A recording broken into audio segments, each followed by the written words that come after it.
Welcome back to Ask Allison. Here's today's question.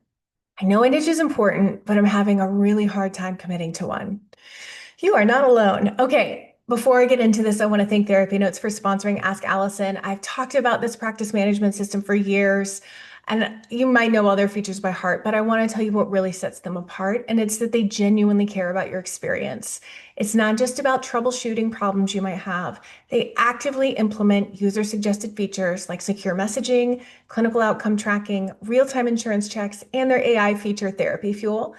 Everyone at TherapyNotes believes in the product and they want you to love it too. Plus, they're independently owned, which means no venture capital, no pressure to prioritize investors over customers. This independence allows them to keep their prices fair, their focus on innovation, and prioritize their customer experience. With over 100,000 therapists already on board, they've proven you don't have to compromise success for quality. If you're ready to see for yourself, try TherapyNotes free for 2 months with the code ABUNDANT at therapynotes.com. So, if you've been in the private practice world for any length of time, you probably heard this phrase 1,000 times. You need a niche, it's crucial for your success. And if you're anything like I was when I was starting, you might be resisting the idea. Maybe you're overwhelmed with the pressure to find the perfect niche, or maybe you just can't seem to settle on one. I get it. The pressure's real. The videos, the posts, the well-meaning advice, all of it can start to feel like this heavy weight on your shoulders. And the last thing you want to do is feel like if you don't pick the right niche, your entire practice is going to crumble. But guess what? It's not true. You don't have to get the perfect, exact right niche right out of the gate. In fact, there's a better way to approach this process that's actually going to help you feel less stressed, more confident as you move forward. So let's break it down today. We're going to talk about why a niche is important, how to choose one without getting overwhelmed, and what to do if you're struggling to make a decision. By the end of this video, I want you to feel like you have a clearer path forward. So first things first, we're going to clear up a big misconception. Choosing a niche is like dating. It is not like getting married. I know you've been told time and time again that you have to pick the right niche and that your entire practice will revolve around it for years to come, but that's not true. A niche does not have to be a career-long commitment. Think of it like dating. You can date someone for a little while. If it's not working out, you can move on with someone else.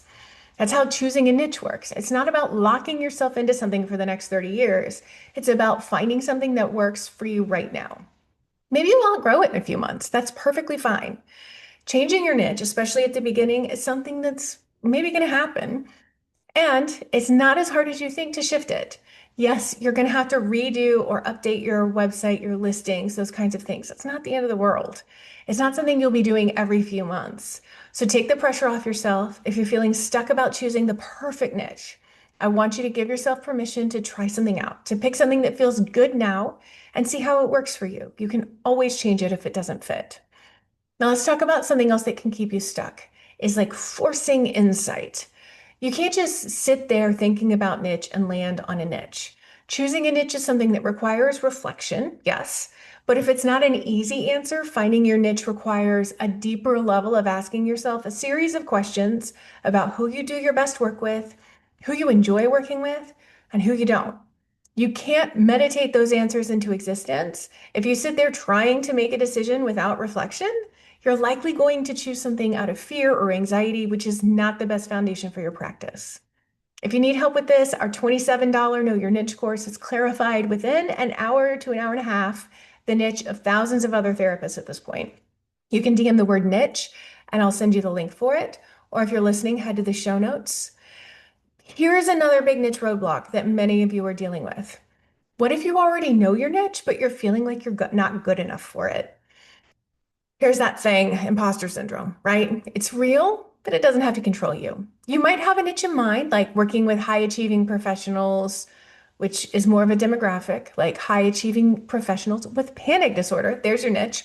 But you might start doubting yourself. Maybe you feel like you're not successful enough to be the therapist for them. Or perhaps you want to work with a specific presenting issue, say combat trauma or eating disorders, but you feel like you don't have enough experience or training. Let me tell you right now, you are enough for whatever niche you choose. Sometimes these feelings of inadequacy are rooted in fear. It's easy to think that you have to be perfect before you can work with a certain population. But the truth is you don't have to be perfect. You do have to be willing to grow. So sometimes those feelings of inadequacy are rooted in fear.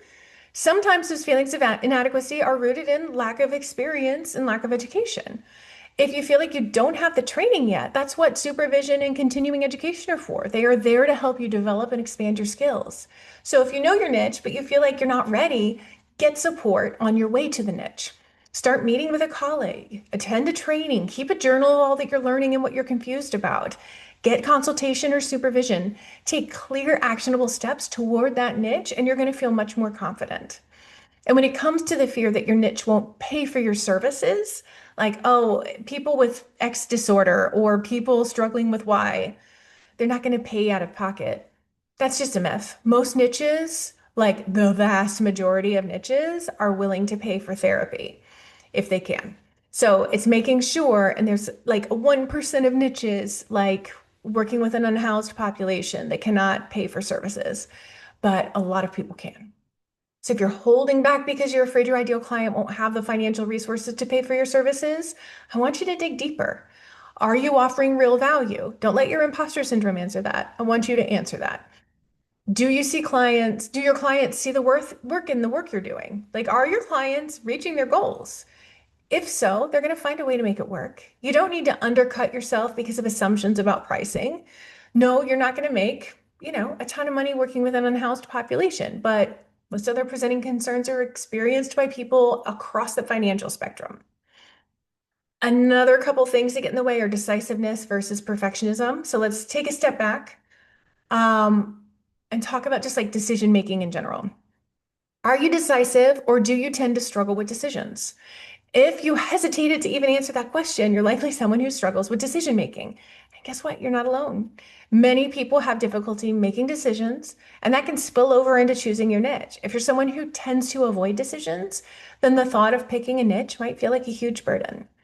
But here's something I tell my students. If you're struggling with indecision, just choose one of the things on your like list of the ones you've cut down, like the few that you are trying to choose between. Just choose one. Go with it for 6 months.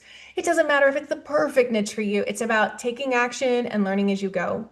A good enough niche is good enough. Even if you decide to pivot later, the marketing lessons and the insights that you gain from applying your strategies will transfer to whatever niche you choose down the road. Now, for those of you who are decisive, like me, you might be feeling a little anxious that you haven't chosen your niche yet. If you're someone who likes to make quick decisions, then sitting with the unknown can be especially uncomfortable. And this is often driven by perfectionism. Perfectionism has a way of making us freeze because we're worried that the decision won't be right or that we'll make the wrong choice. And here's the thing, there's no perfect niche. There's only the niche that feels right for you right now. And if that changes in the future, that's totally okay. Sometimes you just have to take the leap and trust that you're going to learn along the way. It's much more freeing than waiting for the perfect answer to magically appear. So at the end of the day, the goal isn't to find a niche that's perfect and unchanging for the rest of your life. It's to find something that works for you now. A niche is a tool. It helps you focus your marketing and attract the right clients and also, make sure you don't get as burned out, but it doesn't have to be set in stone. So if you're feeling overwhelmed by the pressure to find the perfect niche, then take a deep breath and give yourself permission to try things on. Start with something, get comfortable, and see how it feels. And remember, you don't have to rush it. You don't have to have it all figured out right away.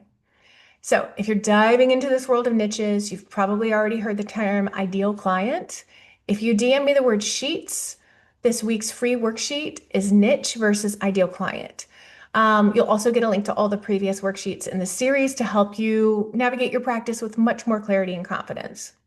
And if you want to nail down your niche today, DM me the word niche. I'll send you the link to our $27 Know Your Niche course. If you're listening on the podcast, it's in the show notes. All right, thanks for tuning in today. I hope this helped take some of the pressure off. I'll see you next time on Ask Allison.